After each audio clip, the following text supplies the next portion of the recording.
Hi, I'm Mark Wybrow and this is the Electronic Cafe, the channel for the lovers of electronic music.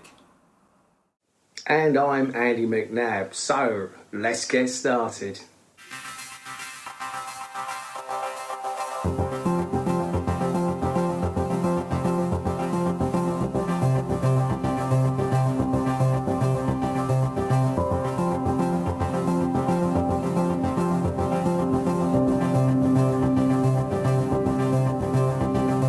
Watch it come undone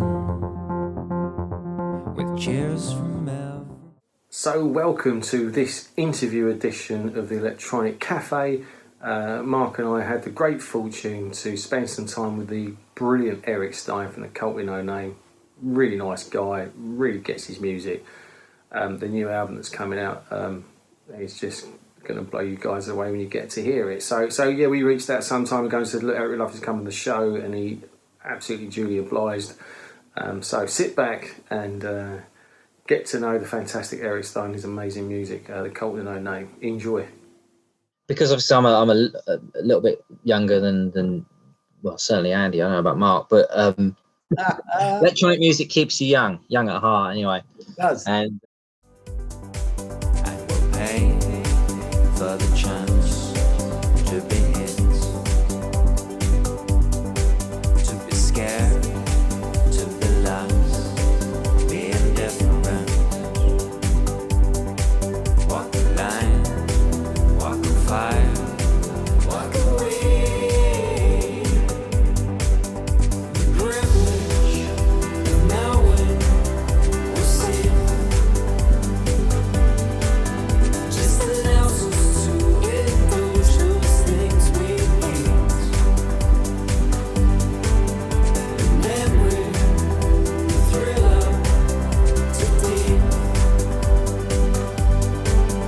It's knowing we'll be coming home.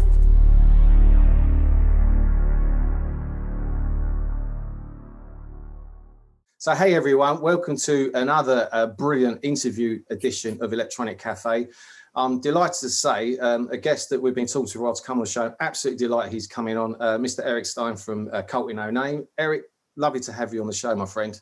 Really thank good you very much. Thanks for inviting me. and congrats on this. I think it's an absolute amazing piece of work. You must be really proud of this. Yeah, cool. I guess. I mean, the amazing thing is, I mean, it's our 10th album, and you kind of pinch yourself. 10th album in 14 years, and it's like, how did we get there? And with that one in particular, has been fairly easy to put together compared to others. They don't always go smoothly, you know, but that one we did quite quick. I mean, it's less than 2 years since the last album, Yeah. Media Burn, and actually this album could have come out a bit earlier. There was a few delays with the cover art, so it would have come out in March, which would have been about 18 months after the last album. So yeah, it came together quite quickly and easily, and often that means it's a better album. Not always, but you know, when it comes together easily, then you're usually happier with the end result, you know, because you're not constantly chewing over every last little bit of it. So How do you work anyway? Do you write continuously, and when you've got a bunch of songs, you put an album out, or do you write for an album? record as we go along. So I write I write the songs, but I write most of the songs are written on guitar. Actually, I'm not a very good guitarist, but I think that's just partly it's quite an easy way to write songs. You know, if you think songs of being, you know, chords and melody, when you pick up a guitar, that's what you do. You know, if you're sat at a keyboard, you might come up with a riff, so they are written on guitar, and then I transfer them, and I might start some of the production work on that, and then there come a point where I take it to John, the other half of Cult with No Name, and he has his input, and then we come together and I mix it and do all that kind of stuff. So that's kind of always been right from the beginning. I mean, obviously the last couple of years there's been a lot less of us being in the same room together, even though we live very close to each other. It's sending files back and forth, but luckily that's happened, you know, when it's come to our kind of 9th and 10th album rather than the first couple, because we've been working together for so long, and we've known each other for many years before that. We've got a very good understanding, you know, so I know that I can get a track to a place where I can send it to John, and I know that he'll do his stuff, and he'll get it and he'll send it back, and I can just play around with it. We're also not very precious about stuff, so John's not the least bit offended if there's stuff that I don't use, and there's stuff that I'm delete. Obviously, there's always parts that you put in and that you don't use in the end, and all that kind of stuff. So trying not to be too precious really helps. So it's always worked that same way. The exception is instrumental tracks. So obviously, there's a few instrumental tracks that we do, and those are generated by John, really. Yeah. And then I have a bit of input in there. When's this actually out, mate? I know it's out this month, but July the 30th. Right. Yeah, the physical July the 30th, digital August the 13th. Right. Okay. I thought it was a good idea to stagger the physical and digital, but everyone keeps telling me you should put the digital out before the physical. I always thought it was the other way around, but never mind. So I am looking to see whether I can bring I always thought the idea was you delay the digital release slightly. We've never done it before. We always released it on the same day, but that you delay the digital slightly because you want people to buy the physical, Yes. But I was speaking to a few people that said, "Oh no, you normally stick the digital up, and then that will get people a taste for the physical, and then when the physical comes, they'll buy that." So I might see if I can move the digital release slightly ahead from August the 13th, but at the moment, that's what it is.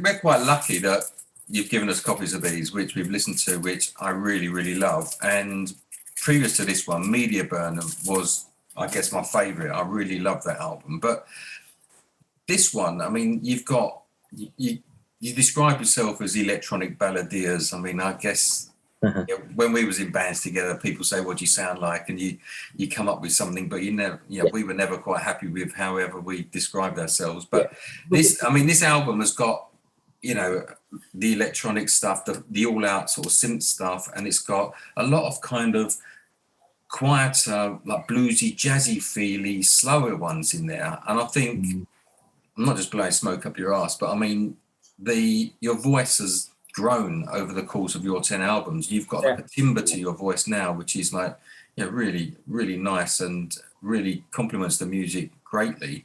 And I really do love this album. Oh, pleasure. Thank you very much. And the voice stuff's interesting. You don't, I agree with the voice, and that's just because I've kind of learnt to sing over the course of 10 albums. The first couple of albums, there's some really rough singing on there. And I guess I never realized I had a voice at all, really, a half decent or even a half decent one. And then you learn what your limits are, actually. I think you're sometimes when you're really early on in your career, you're trying too hard to be other people. And maybe we were doing that a little bit. And then you realize, actually, just try and be yourself, know what your limits are. I know I don't have a very large range. I can't hold a note for very long. That's why everyone kind of compares me to Brian Ferry a bit, I think. Compared to someone, it's not a bad comparison, is it? Yeah, I'll do it. That'll do. Earlier in the week, I was listening to By Air or By Sea off of Media Burner, which I haven't heard for a couple of years or a year or so. And I listened to it again, and I just thought, oh my God, this is such a great song. And if the Pet Shop Boys or somebody did that, it'd be a massive, massive song. It's got that sort of feel to it. And then there's the song She Sells Incels sounds very... It reminded me of a Sting type song off of Dreaming of the Blue Turtles sort of album.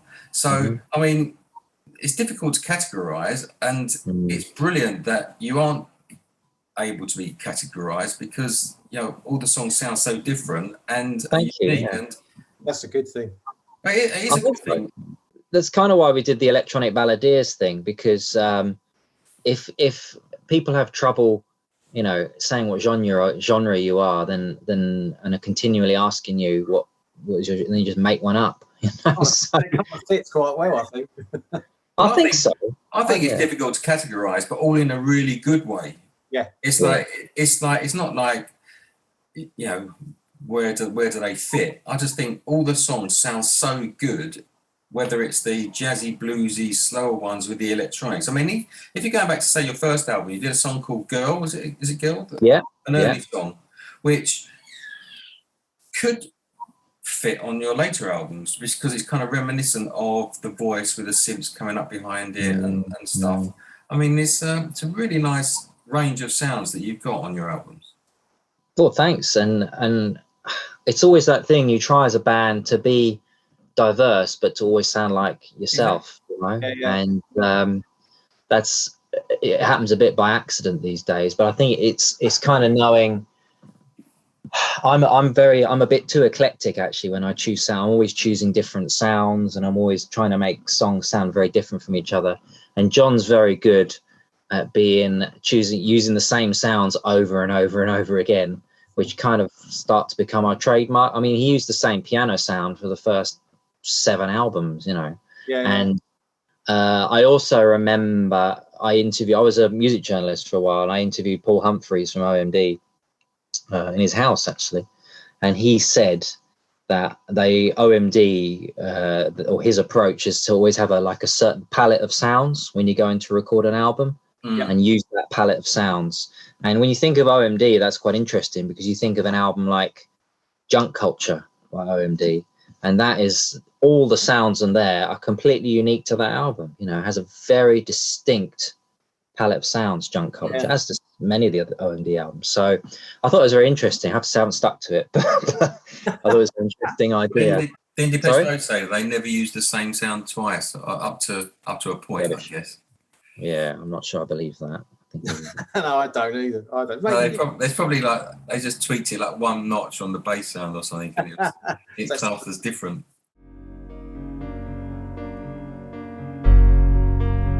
It seems that we're not meant to be.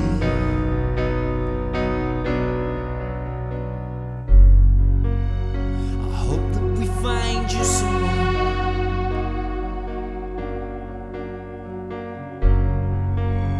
I know that she'll make you a woman. I'll tell you one thing. My vocals, I don't produce my vocals in the same way twice. So whenever I record a vocal, there's not like, oh, I'll use that setting on my voice. I always do it from scratch. Yeah, I have certain things that I try and do sometimes, depending if I think it's going to fit with the song, but I never use the same settings on my vocals ever.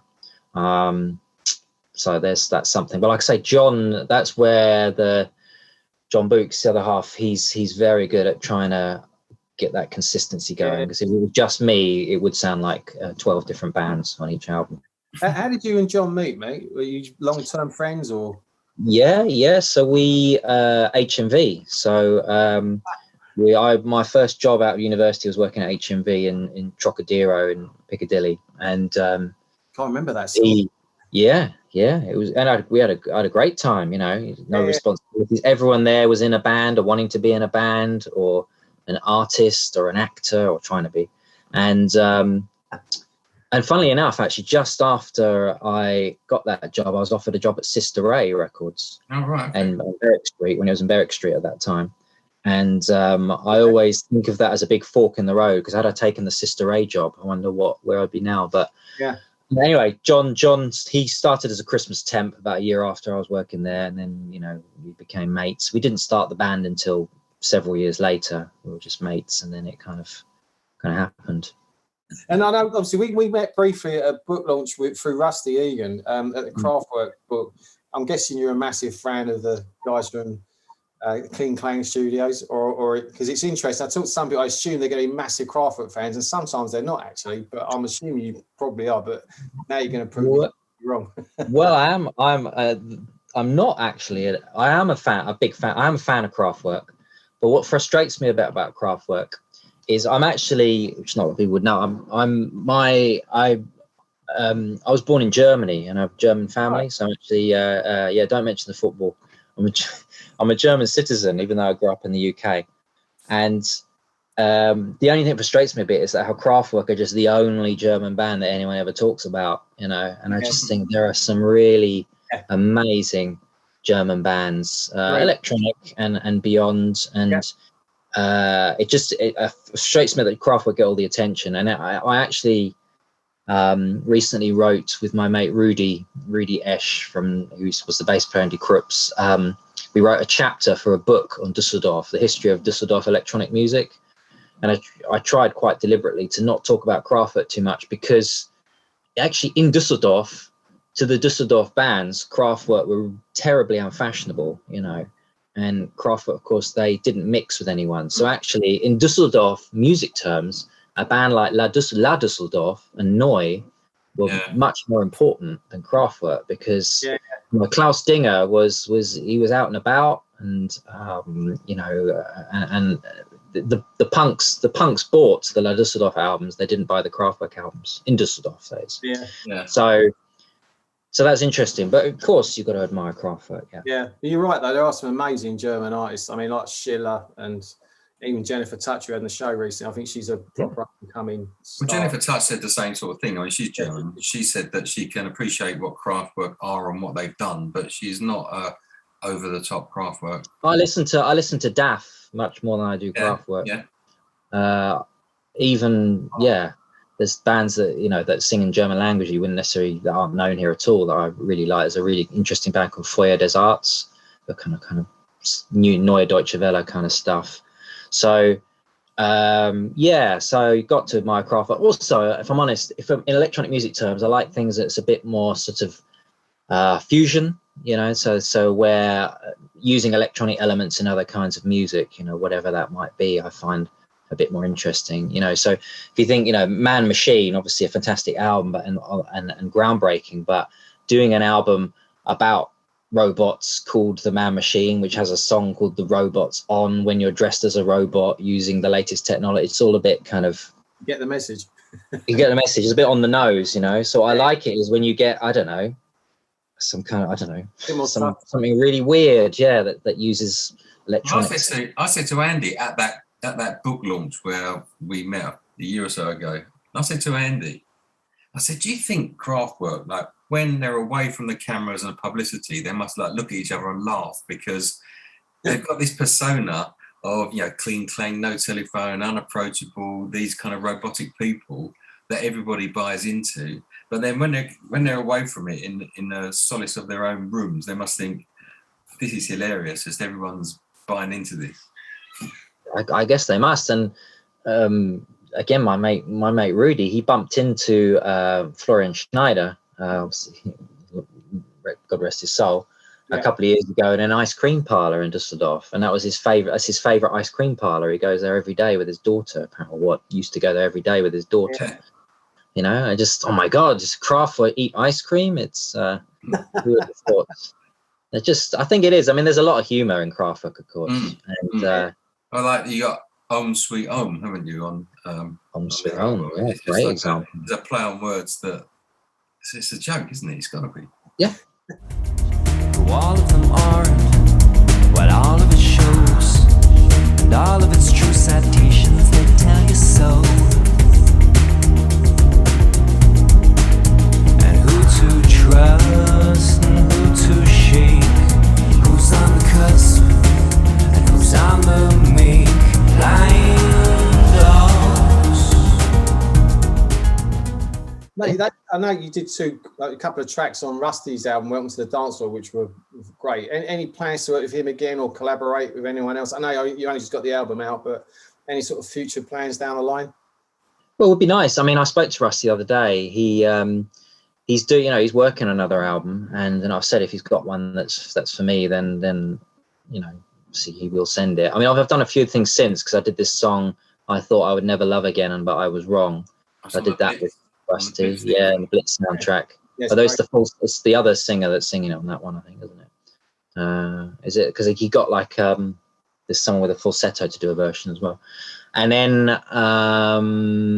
so yeah, and, you know, I also did, because he's working, I don't think it's top secret, it's not, he's working a bit with Zane Griff, the singer. Zane. Yeah, he sold stuff. Yeah. So yeah, I will always kind of do stuff with Rusty, there's no doubt, you know. So we'll just wait until I get the call, really. Yeah. You mentioned that the electronic music that you really liked, I guess, growing up or influenced you, was like a fusion of yeah. I guess it's kind of like the blancmange type, you know, that. Good example, yeah. Very good example. And because obviously I'm a little bit younger than well, certainly Andy, I don't know about Mark, but electronic music keeps you young at heart anyway. It does. And 55. yeah. And the first electronic music I really liked, or band that really kind of captured me, was The Art of Noise. Yeah. And because that was the age, you know, I was when Who's Afraid of the Art of Noise came out, you know, beatbox and Close to the Edit. I was about 9 years old. I have an older brother who's 5 years older, and he had that first album on tape, and I used to listen to it, and it used to kind of enthrall me and terrify me in equal measures. Oh, yeah. And I just thought, this is like nothing I'd ever heard, you know, this is completely out there. And then I also, unsurprisingly, then shortly after, when Yellow started to become big, I got massively into Yellow. Yeah, I love Yellow. And so, yeah, Yellow and The Art of Noise were big electronic music influences. Well, we saw Yellow a few years back in Hamburg. Me and Andy, we went out there, and it was like an incredible show, incredible sound. Good. But I mean, blancmange, yeah. I mean, we saw them supporting Depeche Mode back in the early days. I mean, blancmange, great band. We saw blancmange a few years ago as well, didn't we? Or Neil Arthur a few years ago. Yeah. Sorry, another bit I'm just thinking off the top of my head before I forget. I mean, John Fox. Obviously, I know John Fox a bit. Then Gary Newman I got into in a big way. OMD, things like Devo. I've never been a big Depeche Mode fan, if I'm honest. But yeah, I make up for it with people like sort of OMD and Newman and stuff. Fox, so, yeah. He's having a bit of a resistance. His last album, it was my number 2 album, and our top 30 of 2020. I thought it was a stunning piece of work. Howl was great, wasn't it? Yeah. Yeah, unbelievable. If you liked Art of Noise, did you like Propaganda around about that time? Yeah. That sort of, yeah. I like the ZTT stuff. ZTT, right? And Ralph Dorper, you know, I've got to know Ralph Dorper a little bit from Propaganda as well. But yeah, so all of that kind of stuff, really. It was a weird time. I mean, you know, not too much away about my age, but I turned 13. I became a teenager in 1988, and 1988 is not really a vintage year for music, you know. No. And if you're talking in electronic music terms, you know, you had obviously rave and acid house and that kind of stuff, but I was too young for any of that. And so that's why I started to get into the older stuff, you know, like the early Yellow and Art of Noise. And then I've got into, you know, Newman, OMD and Devo and all that kind of stuff at a time when they're at among their lowest points in their careers, you know, a lot of those artists. So it's interesting. Yeah. So I was always listening to music that wasn't quite of my time. And then I became a kind of record collecting geek, you know, as you do. At the end of the day, as you lay down to lie, I'd say, I can't help but cry for you, my love. I can't help but cry these tears for you. I'm going to ask you this question. We ask every guest, and it's really hard, but Desert Island Disc. I mean, judging what's behind you, it's an impossibly stupid question. Yeah, just give me a minute. Just one out of that lot. But it's the one that's always a go-to that you always go, oh my God, I've forgotten how good this is. It's difficult because when it is Desert Island Disc, there's got to be an emotional connection reason for it. And I'll tell you one album which is an emotional connection, because my dad used to play this album. I used to, because I was talking about, you know, Germany and stuff. We used to obviously drive to Germany to visit relatives a lot. So this is in the, you know, the 80s, and I would be sat in the back of cars, bored shitless, you know, staring out at the motorways. And one album I used to play a lot was La Düsseldorf, Viva. Nice. And that, the track Rheinita on there, I don't know if you know that track, Rheinita. It is like a 7 minute long. I listened to it yesterday, funny enough. No way. And I'm impressed that you actually found it. Straight away. Yeah. It's like, you just alphabetical. If that was me, I'd be like, well, hang on, give me a half hour. And Rhinita is it's not like my favorite track of all time or anything, but it has that connection of it strikes an emotional chord with me because it really reminds me of, you know, being a child in a good way, you know, going to visit grandparents and stuff. I think it's an amazing piece of music. Yeah, it's electronic, which is nice. So I'd say Rhinita by La Dusseldorf is a good choice for a Desert Island Disc.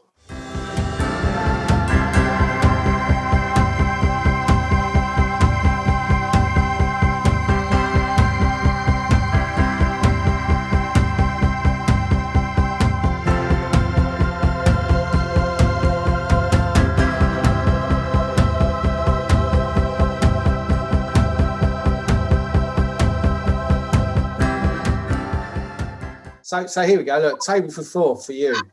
If you could have three famous people join you at the table, who would they be? I mean, that's very hard. You kind of have to go for people that are not here anymore, don't you? So, and I would go for music people. And I think you could probably hear this in CWNN. I'm quite a big Leonard Cohen fan, and I think Leonard Cohen would be an interesting person to speak to. Massively. I think you can hear that influence in the music. This is probably a bit more surprising to people. I don't know if you're familiar, but I'm also a big fan of an artist called Captain Beefheart. Yeah. So so Captain Beefheart, because he'd be a very interesting person to speak to. I think I'd like to have him there. Or maybe Bowie or someone like that would be pretty good. Just fit Bowie in, shall we? Yeah, just get Bowie. He can foot the bill. Extra chair at the end and just put Bowie in. Yeah. A good friend of mine is Jonathan Barnbrook, who did the album covers for Bowie, the last 4 albums for Bowie.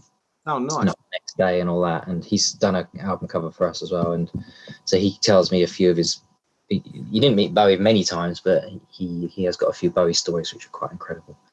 But he does sound like a really, not just an interesting guy, but obviously actually quite a good laugh by the sounds of it. Like, you know, he sounds like just a very funny guy. There's that documentary, isn't there, where it's like the last 5 years, and when he did that tour, the last tour, everyone said he was so happy, he looked really healthy and upbeat, and sadly no longer with. But he'd be on my table to actually. It's a great shout. What about? I mean, obviously you've been in lockdown, where we all have. And it now is slowly coming out of this slumber. Will there be any sort of live tour dates or anything we expect from you guys? Nothing booked at the moment. I mean, touring and live dates, I know it's frustrating for every band. It's particularly frustrating for us, if I'm honest, only because you're going back to that thing about people not quite knowing how to categorize us. That's commercial suicide when it comes to playing live, because venue promoters like to curate bills, you know, for nights and festivals and things, and we just don't seem to fit. And people either think we're not going to be loud enough or exciting enough because, you know, it's a bit downbeat. Yeah, there's that, and we've always found it a little bit frustrating, if I'm honest, with gigging. So we tend to wait to be asked at the moment, and we'll see. With your body of work, you could put together a set list to be anything that they want, really, I guess. That's the point, and that's the thing I try and get across to promoters if I can get through to them, because we actually sometimes change our set list. We'll get to a venue and we're like, actually the PA system is a lot better than we thought it was going to be. Let's do this stomping number instead of one that's a bit quieter, or vice versa. The PA system's not quite there. It's quite a quiet seated venue, maybe, you know. Let's slip in, let's replace one of the more energetic numbers, if you like, with something a bit more downbeat. So we do that on the night often. And you're right, with 10 albums, we can do any kind of set you want, to be honest. But people sometimes don't understand that. So we've got nothing planned, but we really hope to gig soon, because it's the way to sell music, you know, actual physical discs anyway. Yeah, totally. And I know that most of the viewers on our show would definitely be buying tickets to come and see you, mate. That's very kind. Thank you. As will we. Oh, God, yeah. Well, I'm sure we've got guest list spots. I see that Kelly Alley from Sneaker Pimps is on your latest album. Yeah, she's been on our last 4 albums, I think, Kelly. So Kelly is a really good friend. I'm seeing Kelly tomorrow. Really great friend. And we met her through a good friend of mine, and she basically, one of our albums was playing in a kitchen once, and she said, "What's this? I really like it." And he lent her the album, and that was actually our second album. She loved that, and we got to know Kelly, and she must have sung on at least 40 Cult and a Name songs. So she's on Media Burn as well, and she's always been great. And I think our voices, we're not just having her on there for any kind of tokenistic reason. Our voices go together really well. She's got something distinctive about her voice. She can always do something. We give her free reign, so when I send her the tracks, and if she likes it, she likes it. If she doesn't, she doesn't. And there's some, on the new album, there's some great Kelly moments as usual. You should check out, I don't know if you've heard Kelly's solo stuff, but particularly if you go, if you want something a bit more electronic, there's an album she did called Band of Angels, which we co-wrote a couple of songs for. And that's her most sort of electronic album since Sneaker Pimps. Okay, thanks. I'll check that out. Do check it out, yeah. It's got lots of various electronic producers on there and stuff. So, and her new album, she's got an album called Ghost Driver that's just come out, which actually it's quite a dark noir jazz kind of feel to it. Again, we co-wrote a couple of songs on it. It's a film as well, so I star in the film, which is not quite finished. So I star as a jazz trumpeter in that, and my acting skills are pretty atrocious. And this is like the soundtrack to the film, but the soundtrack's out. The job that you do is unique.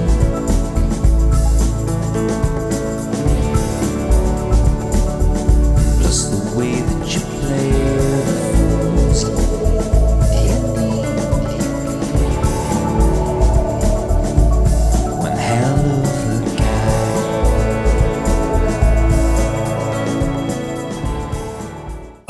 You did a couple of films for John Fox as well. I did, yeah. So the story of John Fox is when I was a music journalist, what I did, this is why I'm not a music journalist anymore, is I just interviewed everyone I wanted to interview, and then no one I didn't want to. So I just interviewed all my heroes, basically. So I did Newman. I'm a big Stranglers fan. So one of my favorite bands when I was a teenager were the Stranglers. Yep. So I interviewed Hugh Cornwell, a few other people, and John Fox, and did a really, and just to say, John Fox is one of the most interesting people you could possibly meet. He's fascinating. I mean, I'm sure you've listened to interviews with him. He's fascinating to listen to. Very highly intelligent, but not in a kind of in a condescending way. Just really interesting to listen to. So I did a very long interview with him, and then this was 15 years ago, nearly 14 years ago.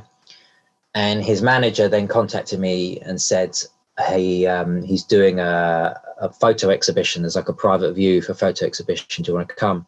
I said, yeah. So I went along. So I met him there again. And then a couple of weeks after that, or month, whatever, he contacted me again and said, oh, he's looking for someone to play the Quiet Man. He's got this character, the Quiet Man. Yeah, I've got the book. Yeah, so have I, yeah. And he's saying, he's looking for someone to play the character, the Quiet Man character. He thinks you've got exactly the right look, but do you have a grey suit? And I said, yeah, of course I've got a grey suit. And I didn't. Completely lied, because I thought, oh yeah, this is going to be awesome. And I went out and bought a grey suit like the next day. And I went up to his home in Bath a few times. And we did all this filming, and I don't know, up until recently, his cover photo on Facebook is me. There's a photo of like someone staring out of a window. I've seen that picture, yeah. That's me. So if I do it, try and read. Oh yeah, I recognise you now.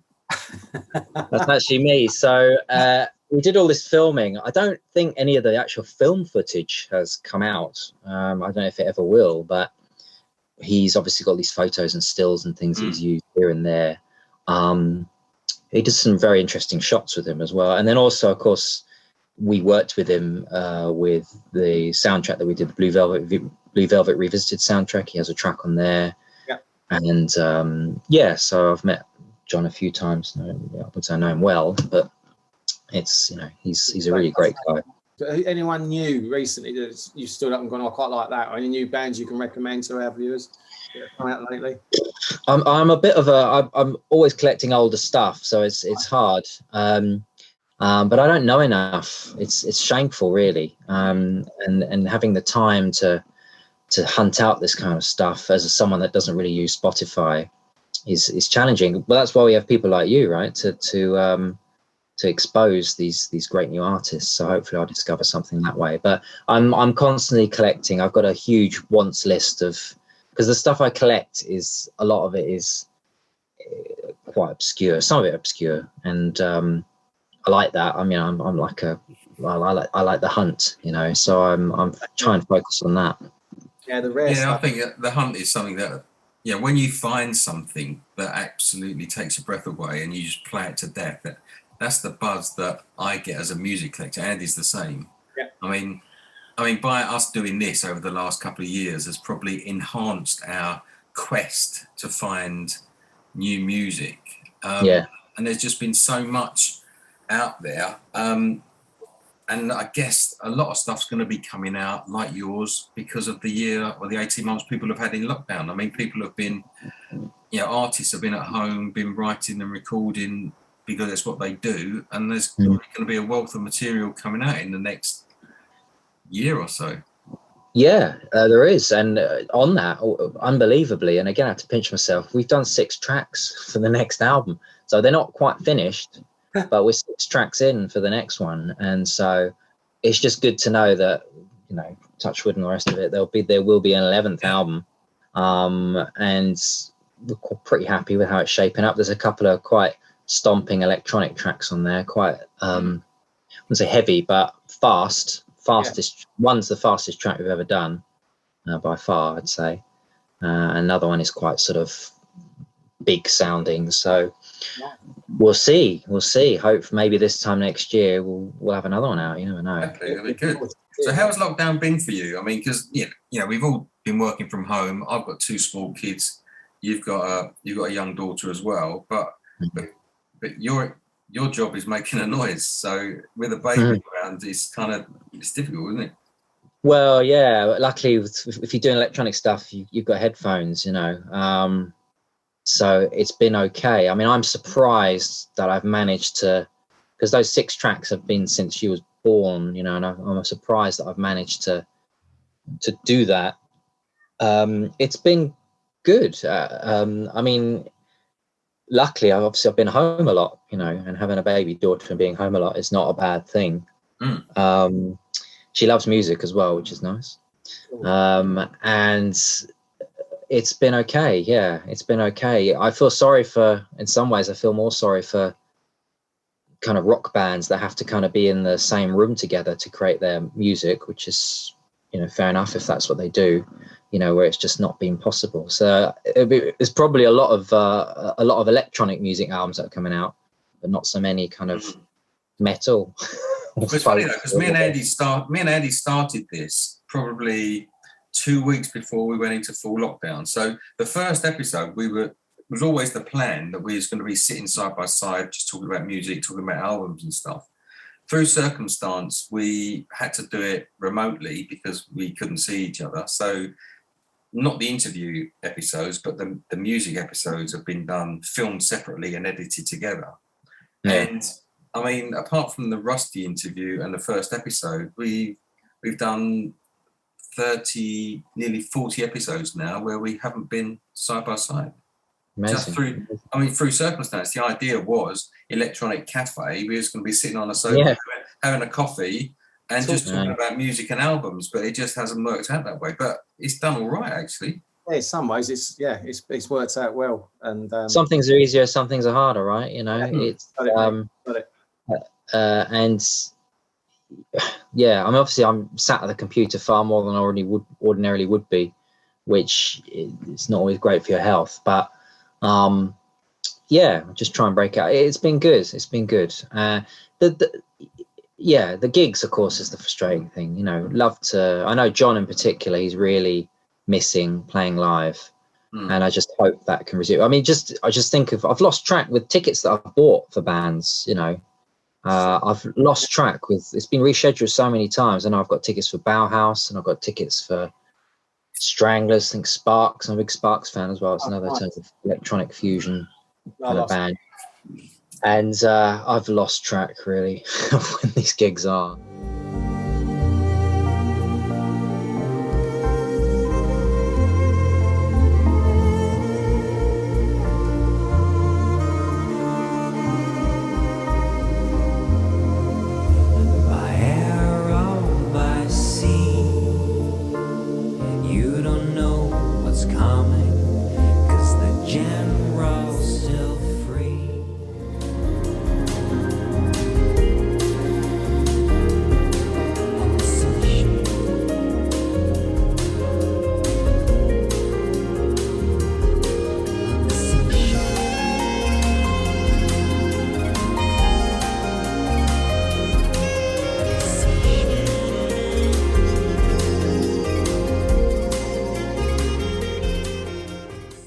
But you're right, it'd be nice to see a few gigs. I'm looking forward to it, and obviously looking forward to seeing you guys play one day. So I should say, in terms of new artists, well, newish artists, I mean, and I'm not just saying this for the sake of it, because our good friends Tiny Magnetic Pets are, you know, I really do rate, and again, we get on really well. I mean, I sing, I co-written.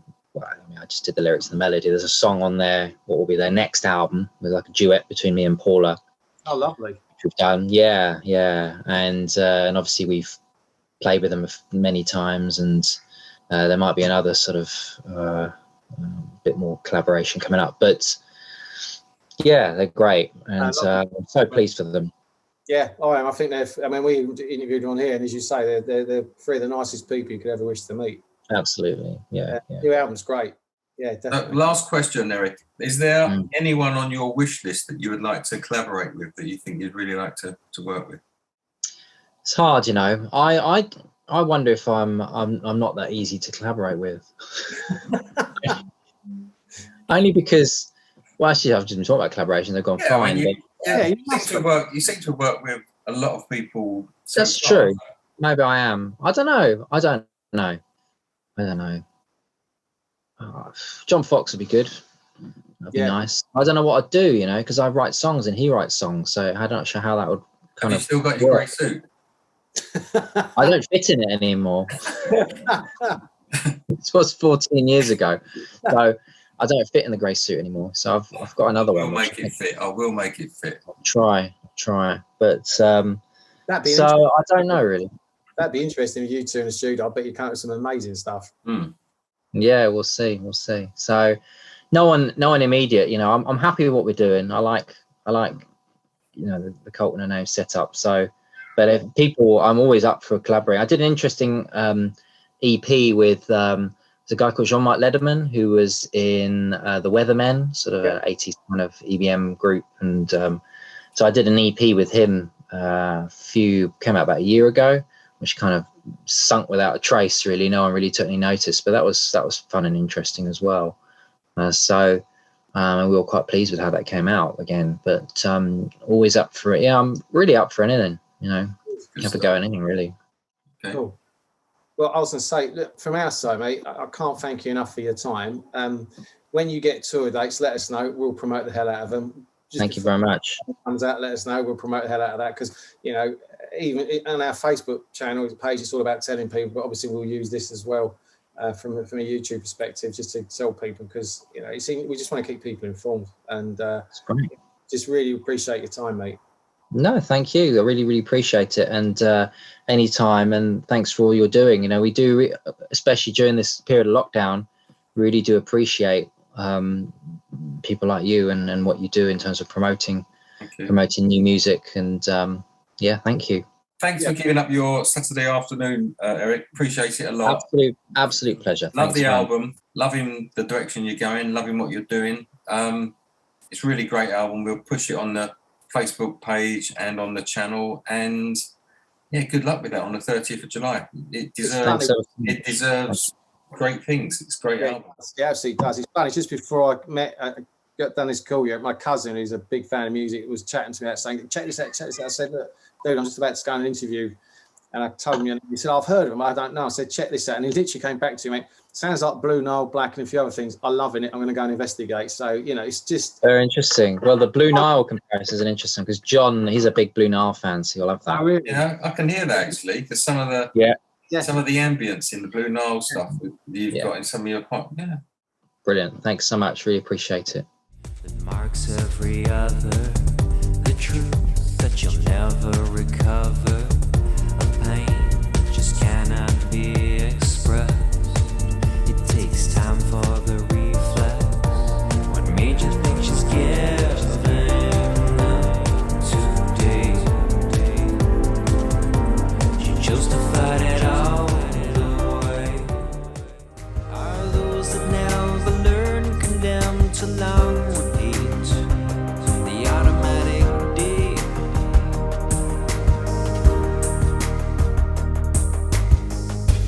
And when we're weak, every day too late, they'll soon understand. So I hope you enjoyed that fantastic interview with wonderful Erik Stein. Erik, thank you, buddy, for coming on the show. Mark and I thoroughly enjoyed it. Thanks for sharing with everyone that you've got a new album, kind of almost 5-6 tracks in, which is fantastic. Look forward to hearing that. Hope you guys get to tour soon. I know a lot of people watching this will want to see you more off the back of it. So, yeah, just thank you, mate. Really appreciated your time. And thanks to all of you for watching. If you loved what we're doing, please subscribe if you haven't already. If you know people who love music like us, tell them about us. That'd be amazing. We've got some more great interviews coming. We've got some more great hot stuff recommendations coming your way very soon, and a competition as well. So look out for that, and we'll tell you more very shortly. Take care. Bye-bye. Thanks for watching The Electronic Cafe. Please can you help us grow and hit the like button if you enjoyed this episode. Please leave a comment and please subscribe. Thanks. See you next time. Take care.